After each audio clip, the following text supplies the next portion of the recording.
আল্লাহ রাব্বুল আলামিন পরিষ্কার ভাষায় বলেছেন নবী মারা যাবেন।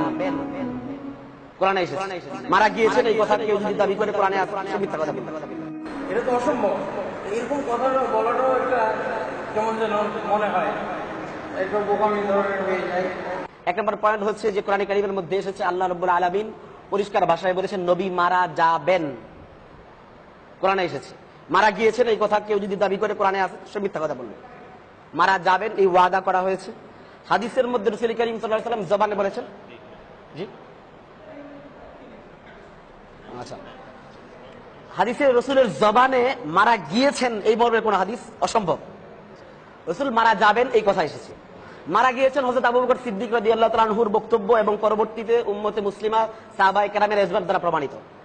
তো আমাদের দাবি হচ্ছে রাসূল মারা যাবেন এই কথা কোরআনে এসেছে, যাবেন এই কথা রাসূলের জবানে হাদিসে এসেছে, গিয়েছেন এই কথা কোরআনেও আসে নাই, হাদিসেও আসেনি।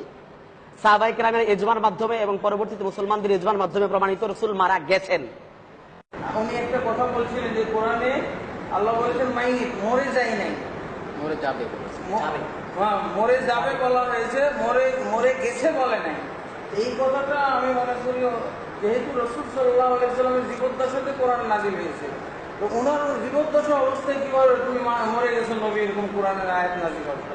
এটা তো অসম্ভব। এরকম কথাটা বলাটাও একটা কেমন যেন মনে হয়, একটা বোকামি ধরনের হয়ে যায়। এটা রাসূল সাল্লাল্লাহু আলাইহি ওয়াসাল্লামের উপরে কোরআন নাযিল হয়েছে, আর ওনার উপরে এরকম আয়াত তো হইতে পারে না তুমি মরে গেছে।